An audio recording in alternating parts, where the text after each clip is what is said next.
Your work seems to be, I mean, it is very conceptual comparing to Justin's. So can you tell me about your process? I mean, there's a lot of words that you like to play with, riddles and things like that. Yeah, well, basically I don't make a distinction. I'm myself also a painter. I was trained as a painter. So you would have been, or I would have not been surprised if instead of coming up with objects or conceptual work, there would have been paintings in this exhibition as for my contribution to it.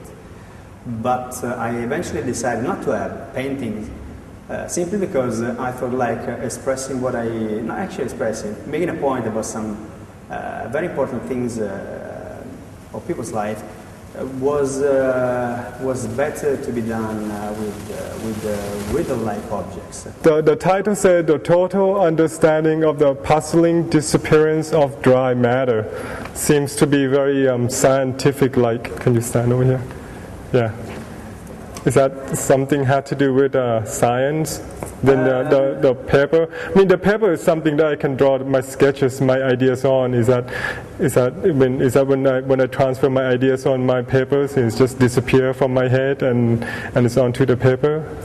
Okay, this is another of those objects that I enjoy the most simply because they happen. They happen almost accidentally.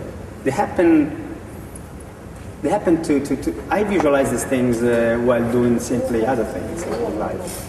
And at a certain point, I was I found myself thinking of an object which was deprived of a small part of its original form. And I envisioned this A4 rim of paper that seemed to be the best to resemble this idea of separation of matter, of disappearance. The dry matter in physics and science is that all the part of the matter world which is deprived of water. And by cutting off a part of a very important material in our society, which is paper to write documents, to write your accounting, or to make your drawings, or to write fines, whatever, I felt like I was going to make, not a certain point, but honestly, this work had a different title, and the title was The Total Understanding of the Function of the Liver. Of what? The liver. The liver. The liver. The liver, okay. Liver. Yeah. Because then again, I wanted to create a kind of clash between the work itself and the title, and the possibility of creating some universe of separation between the work and the title. But then I said, like, people are going to ask me all the time if I put the title, the total understanding of the function of the liver. Why the liver? Why not the heart? Or why not the lungs? So I say, okay, I'm going to simplify it so that people are not going to ask so many questions. And when they see a rim of 500 A4 papers and they see that the part is just been cut off and there is dry matter. I mean, yeah, this piece, in a way, it reminds me a little bit of the Marcel Duchamp piece. I mean, why not sneeze? When you have that marbles and a thermometer, and the marbles look like a sugar, but it's not sugar, but it's marbles, and you have to lift it up and to realize that it's heavy. I mean, are you anyway influenced by that? I must tell you honestly that I am an art historian and I study a lot of art history. But when things happen, I hardly do have a reference to any particular artist from the past or from the modern times or from the history or from the most recent contemporary art movements. I try actually to avoid having to make references, and actually I must have been for sure be influenced by others. But if it happens, and if some works that I produce do have a feel of reference to them, it's totally accidental. Like for this piece, would it have the same message with or without the double A wrapping on top of it? The double A wrapping.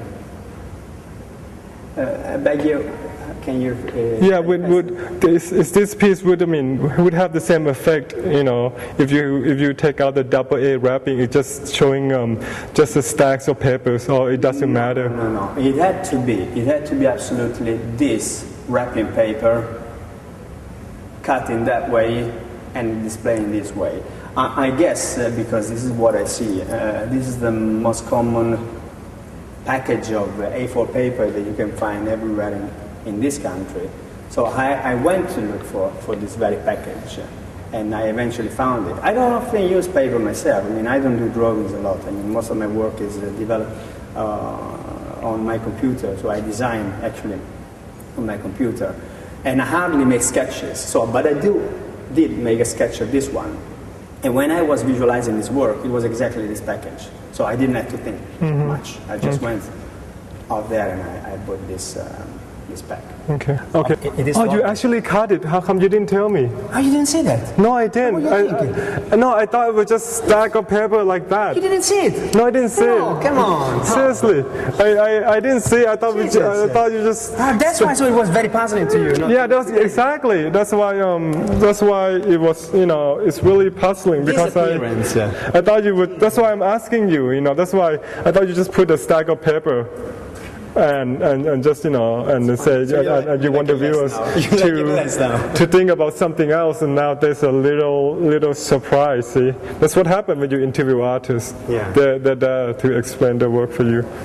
Okay, so in this piece, so you have to explain it once again. You can make something out of it. It doesn't matter. Yeah, so it's up to the viewers. It's easy to say up to the viewers, don't you think? I can say for everything. Everybody can say. You can free interpretation. It's one of the most silly things to say. You can interpret it. I make the thing that you interpret. No, there is a reason why I make some things. But that reason can be very much open. Right. So feel free to make the reason for yourself. To make the reason for yourself, but do not forget that these things are made in order to guide you somewhere, but not to teach you, but just to guide you into a process of thinking that may help you to reconsider any assurance that you have had to that moment that you see the work. Right. I like to, you may say that I'm a kind of a revolutionary person. I like revolutions, but not the revolution that happened, like as I say in the statement, that happened in the streets. No, because it's coming from the yellow straw and seeing this piece is like another surprise. Because the yellow straw means that you just twist it and put it in and I was expecting you were doing something using the same technique, but then you surprise us by just cutting in the corner. Yeah. And just by that word, cutting the corner, but that word by itself has a lot of meaning as well. But you see, it has a lot of meaning, but it's a very easy thing. It's a very easy thing to cut the corner of every common ream of paper, but still, very subtle work. These are the things that I love the most. Of the things that I do myself, the things that other artists do for me. I don't like complex works. I don't like complex installations. I don't enjoy at all complex video editing, video installation. All of these things are very fashionable nowadays. I am very much concerned with simple gestures that mean as much as they can.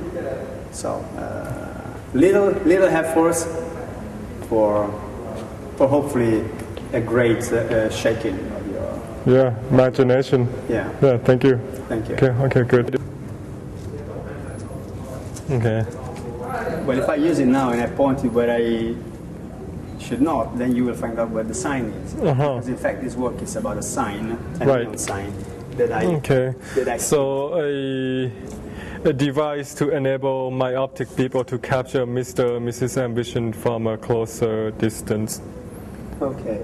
So you see Mr. and Mrs. Ambition working over there? What I see now, because I did put it myself, I see a neon sign in the far distance that says, I can't tell you, because in fact this is a work in which you have to find out yourself what the sign says over there.